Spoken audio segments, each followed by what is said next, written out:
Bonjour à tous et bienvenue dans cette vidéo. Aujourd'hui, j'ai le plaisir d'accueillir Mélanie avec laquelle on va faire un point sur le financement des marchands de biens. La raison pour laquelle j'ai demandé à Mélanie qu'elle se joigne à moi pour cette interview et qu'elle vienne faire un point sur l'actualité immobilière, c'est parce qu'elle a une expérience d'une dizaine d'années sur le financement des opérations de marchands de biens et qu'elle connaît des dizaines de chargés d'affaires partout sur le territoire français. C'est aussi la raison pour laquelle on s'est associé dans une entreprise qui fait du courtage pour trouver des solutions de financement, notamment bancaire, pour les opérateurs qui font des opérations de marchand de biens. Et aujourd'hui, Mélanie vient faire un petit point sur le contexte immobilier.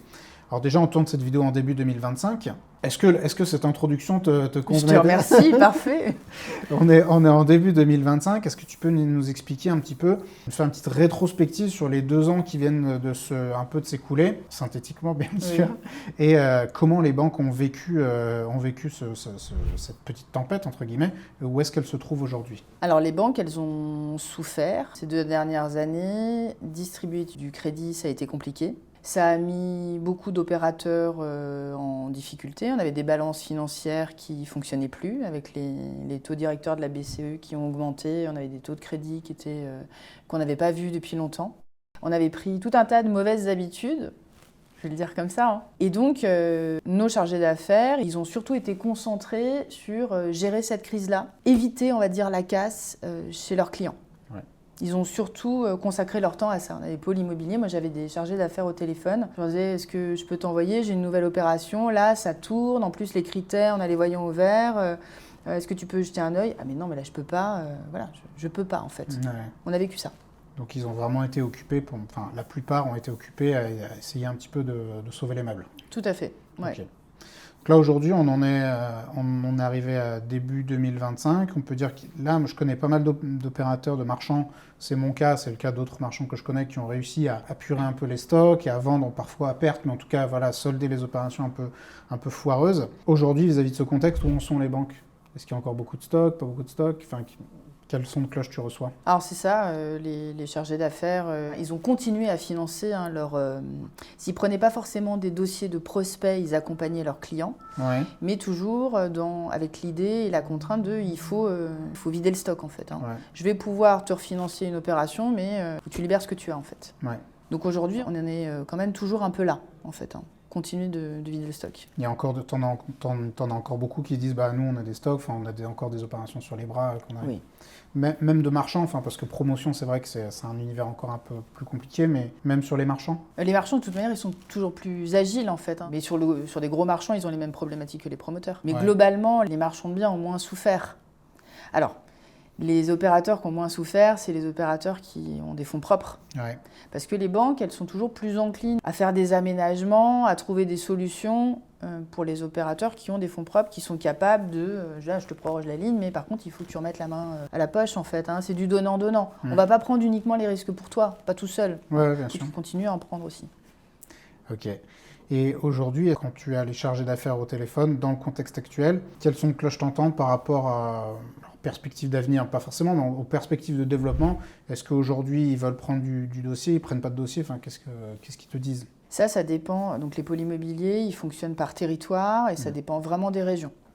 Il y a des régions qui ont été moins exposées que d'autres, mais on va dire que globalement, la place laissée par la promotion fait qu'on a des chargés d'affaires qui sont plus enclins à étudier les dossiers de marchands. Ça va finir par être une bonne nouvelle pour nous, tout ça. On va avoir des banques qui ont des chargés d'affaires disponibles pour étudier les dossiers de marchands. Okay. Alors, le dossier de marchand, toujours pareil, des dossiers de marchands qui ont été bien ficelés, bien pensés, des opérations qui dégagent la marge qui est attendue, ils ont bien vérifié les autorisations, bien validé les prix de marché, voilà. Le fait que ça reparte ne veut pas dire que c'est bon, maintenant ils ont ouvert les vannes et ils ouvrent le coffre et puis tout le monde peut venir se servir. Il faut quand même continuer de respecter les critères d'éligibilité de base. Peut-être même plus en fait. Toujours dans ces périodes-là, il y a une vigilance qui est accrue. Est-ce que tu peux, maintenant qu'on en est là, nous refaire un petit point relativement synthétique sur ce qu'il faut présenter comme typologie de dossier, ce qu'il faut présenter comme renta, etc., la manière dont il faut le présenter pour mettre toutes les chances de son côté? Alors, je commencerai par dire qu'il faut que le dossier soit synthétique. Quand on fait un dossier à destination d'une banque, faut dire que le chargé d'affaires, il va avoir d'autres dossiers sur la table. Donc il faut que rapidement, il ait les tenants et les aboutissants. Ça se situe où? Comme ça, il valide bien que c'est sur son secteur et que ça dépend de lui. Les grosses masses, c'est quoi le coût d'acquisition, le coût des travaux? Effectivement, il va regarder les ratios, est-ce qu'ils sont respectés? Est-ce qu'on a une marge qui est dégagée, qui vaut le coup en fait d'y consacrer du temps, hein. Ouais. Donc d'abord ça, ces grosses masses-là. Après, il va s'intéresser à quelle est la valeur ajoutée. Parce que des opérations, j'achète un bien, je le revends sans rien faire. Moi, j'en veux plus tellement, en fait. Hein. C'est quoi la valeur ajoutée du marchand de biens? Est-ce que vous avez envie d'en faire? Est-ce qu'on va vous permettre de le faire? Est-ce que vous avez les autorisations qui vous permettent de le faire? Donc ça, il faut que rapidement, le chargé d'affaires qui étudie le dossier, il dise, bah voilà, là, j'ai affaire à un professionnel, il sait qu'il y a telle autorisation. Voilà, il faut rapidement qu'il puisse le voir. Et puis après, qui vous êtes rapidement. Qu'est-ce qui est opportun de dire? Qu'est-ce qui fait que vous êtes un marchand de biens pertinent, qui prouve que voilà, qu'on peut vous faire confiance? Vous avez le bagage pour. Ouais. Donc là, on rentre un peu, on balaye de manière un peu synthétique les critères, mais c'est les grandes lignes qu'il faut respecter. Normalement, ce sont des choses que vous savez. Si vous ne savez pas, moi je vous invite à aller suivre une de nos formations MDB Pro qui est vraiment faite là pour les personnes qui se lancent, dans laquelle on rentre très dans le détail de ce qu'il faut présenter. On vous donne un dossier de financement type que vous pouvez après adapter à vos couleurs et à votre sauce. Et c'est vrai que se présenter synthétiquement, ça fait partie de... Alors, je dis synthétiquement, ça nous amuse, parce que ça nous fait sourire, parce qu'on a vu aussi passer des dossiers dans lesquels les gens racontaient toute leur vie, tout leur CV, etc. Ça ne sert à rien d'en mettre des tartines. Juste en quelques mots, quel âge vous avez, où est-ce que vous habitez, enfin, votre expérience pro, qu'est-ce qui justifie aussi, est-ce qu'il y a des choses qui sont connexes avec les activités immobilières? Est-ce que vous avez été agent immobilier? Est-ce que vous avez été archi d'intérieur, décoratrice, que sais-je? Des choses qui vous ont un peu naturellement amené à ça, parce que toi, tu m'as un jour confié que typiquement, ce que les banquiers n'aiment pas, c'est... alors, c'est toujours de la caricature, vous avez l'habitude si vous suivez cette chaîne, mais c'est le dentiste qui a, revendu son cabinet, puis maintenant, il fait 2-3 petites opérations de marchand. D'ailleurs, celui-ci, il n'est pas considéré comme un professionnel de l'immobilier par le pôle immobilier. Ok. Quelqu'un qui fait ça complètement à la marge, je ne sais pas, il fait une opération par an depuis 5 ans, alors il peut dire, j'ai un track record, regarde, j'ai fait 5 opérations. Oui, mais ce n'est pas un professionnel, en fait. Okay. Il n'y consacre pas tout son temps, il ne tire pas ses revenus de cette activité-là, donc ce n'est pas un pro. Ok. Est-ce que tu penses, par rapport au contexte, on est sorti de la tempête, qu'on est en train d'en sortir, que c'est trop tôt pour se prononcer? Alors moi, j'entends qu'on est dans un optimisme mesuré. Okay. J'aime bien la formule. Okay. Donc on est optimiste et puis donc, globalement, il y a une fatigue en fait de cette période-là. Ouais. Donc les gens, ils ont à nouveau envie de retrousser les manches et puis d'y aller en fait. Il y a une envie. Mais les je parle des banquiers, bien sûr. Oui. Plutôt que de gérer des dossiers compliqués et des gens qui ont envie de réutiliser des nouvelles OP, rentrer du nouveau client, enfin faire ce qui les motive à faire ce métier difficile aussi. Ouais. Parce que justement, toi qui es en contact direct avec eux, tu peux dire que c'est un métier qui n'est pas évident. D'être chargé d'affaires en pôle immobilier, non, c'est pas un métier facile. C'est-à-dire? Non, c'est pas un métier facile parce que on leur en demande beaucoup. En fait, ils sont sous-staffés en fait dans les services, comme dans la plupart des grandes entreprises. Ils ont des responsabilités, hein, c'est engageant. Après, ils ont une responsabilité. Okay. C'est un métier qui est très technique. Moi, c'est pour ça que j'aime travailler avec les pôles immobiliers, parce qu'on a affaire à des gens de connaissances, en fait. Hein. Ils connaissent bien les problématiques du métier, et puis ils connaissent leur marché. Non, c'est pas un métier facile. C'est pas un métier facile. Voilà, les gens qui sont bons et performants dans ce métier-là, c'est des gens qui aiment vraiment ce qu'ils font, c'est sûr.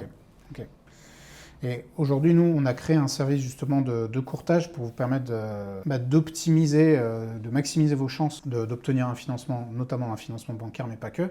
Mais aujourd'hui, tu vois, si moi je suis opérateur, quelle plus-value j'ai à venir te consulter plutôt qu'à aller chercher les banques par moi-même? Alors, ça dépend si tu es néo-marchand, si tu démarres ton activité, ou si tu es un opérateur installé. Ouais.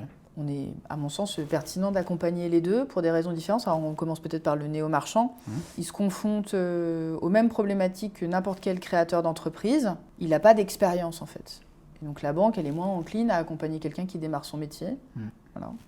Et puis, c'est un réseau qu'il n'a pas. Donc, les pôles immobiliers, en plus, on ne les trouve pas dans la rue. Ce n'est pas une agence qui donne sur la rue. Donc, ça, c'est compliqué. Alors, après, on peut faire partie d'une communauté. Il y a les copains qui passent des contacts et tout ça. Mais c'est pas forcément parce qu'on a le numéro de téléphone du chargé d'affaires qui va répondre, qu'il aura le temps. Voilà. L'intérêt de passer par un intermédiaire, c'est de profiter de ce réseau-là, en fait. Parce que nous, quand le dossier, on l'envoie, on a l'oreille du chargé d'affaires. En plus, si on emmène le dossier, le chargé d'affaires, il nous connaît, il sait qu'on est pro. Ça veut dire que nous, on a fait une pré-analyse, on a bien validé que ça rentrait dans son scope. On s'est normalement pas trompé trop sur le secteur, donc on s'est adressé à la bonne personne. Déjà, pour commencer, donc sur le Néo, c'est l'ouverture du réseau déjà. Ouais. Et sur le marchand qui est plus expérimenté, on va dire? Alors, moi, j'ai accompagné plein d'opérateurs installés parce qu'ils avaient l'habitude, en fait, de fonctionner avec une banque. Ils étaient un peu monobanques et on a vite une problématique d'encours. C'est-à-dire que la banque, elle dit, d'accord, ok, mais bon, là, on a des lignes, c'est important. Là, il faut justement que tu vendes ton stock. On va arrêter de s'exposer avec toi, en fait. Hein. Donc là, il faut rentrer une nouvelle banque pour pouvoir continuer à se développer. Et puis, on peut aussi avoir un intérêt à travailler une autre banque qui a d'autres manières de fonctionner, en fait, hein, qui propose des lignes de crédit un peu différentes ou qui aura une appétence pour une certaine typologie d'opération. Voilà. Donc, c'est, à mon sens, de toute manière, le marchand, il a intérêt à se multibancariser. Ouais. Alors, je vais quand même préciser que malgré notre bonne volonté, notre sérieux et notre professionnalisme, on n'est pas faiseur de miracles.